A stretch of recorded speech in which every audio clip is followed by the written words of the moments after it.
स्वागत है आपका अपने यूट्यूब चैनल राजधानी फैमिली में। तो विद्यार्थियों, वर्णिका का पहला चैप्टर दही वाली मगम्मा का सब्जेक्टिव क्वेश्चन को हम लेकर आए हैं। तो आइए शुरू करते हैं। मगम्मा का अपनी बहू के साथ किस बात को लेकर विवाद था? मगम्मा का अपनी बहू के साथ बेटे पर अधिकार को लेकर विवाद। मगम्मा चाहती थी कि बेटा पर हमारा अधिकार हो और उसकी पत्नी चाहती थी कि हमारा अधिकार हो। इसी बात को लेकर बहू अपने बेटे को पीट रही थी, जिसे देखकर मगम्मा अपनी बहू को भला बुरा कह दिया, जिसके बीच विवाद उत्पन्न हो गया। अगला क्वेश्चन है, रगम्पा कौन था? वह मगम्मा से क्या चाहता था? तो रगम्पा मगम्मा का ही गाँव का एक जुआरी था। वह मगम्मा से कर्ज लेना चाहता था, क्योंकि वह जानता था कि मगम्मा अपने बेटे बहू से अलग रहती है तथा उसके पास पैसा भी है और उसका लाभ उठाना चाहिए। बहू ने सास को मनाने के लिए कौन सा तरीका अपनाया? बहू को मालूम हो गया था कि उसकी सास रगम्पा को कर्ज देने वाली है, तो बहू ने अपने बेटे को दादी के पास भेज दिया उसे मनाने के लिए, और तरकीब सोची क्योंकि वह जानती थी वह उसे बहुत प्यार करता है। अगला क्वेश्चन है, इस कहानी का कथावाचक कौन है? उसका परिचय दीजिए। लेखक की माँ यानी लेखक श्रीनिवास जी की जो माँ थी, यही इस कहानी का कथावाचक थी। मगम्मा का चित्रण करें। अगला क्वेश्चन है, मगम्मा ने ये कभी नहीं सोचा होगा कि उसका बेटा अपनी पति के दबाव में आकर उसे छोड़ देगा।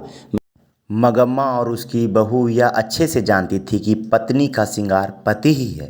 मगम्मा भोली भाली एक श्रीहद्दी नारी थी, जो दही बेचकर अपना जीवन यापन करती थी, और दही को लेकर वह एक गांव से दूसरे गांव में तथा शहरों में बेचने जाया करती थी। इससे जो पैसा मिलते थे उसमें से कुछ का वह संचय भी करती थी, क्योंकि उसे पता था कि यह मेरी पूंजी है। वह अपने पोते से भी काफ़ी प्यार करती थी।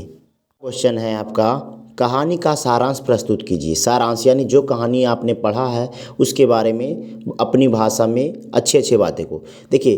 कहता है क्या, दही वाली मगम्मा पाठ के लेखक श्रीनिवास जी थे। इस कहानी का मुख्य चरित्र मगम्मा और द्वितीय चरित्र लेखक की माँ घर की समस्याओं से परेशान होकर जीवन यापन के लिए दही बेचती थी। वह गांव से शहर जाकर दही बेचा करती थी तथा उस पैसों में से कुछ पैसा संचय भी करती थी। माँ बेटे से अपना हक नहीं छोड़ना चाहती थी और बहू अपने पति पर हक जमाना चाहती थी।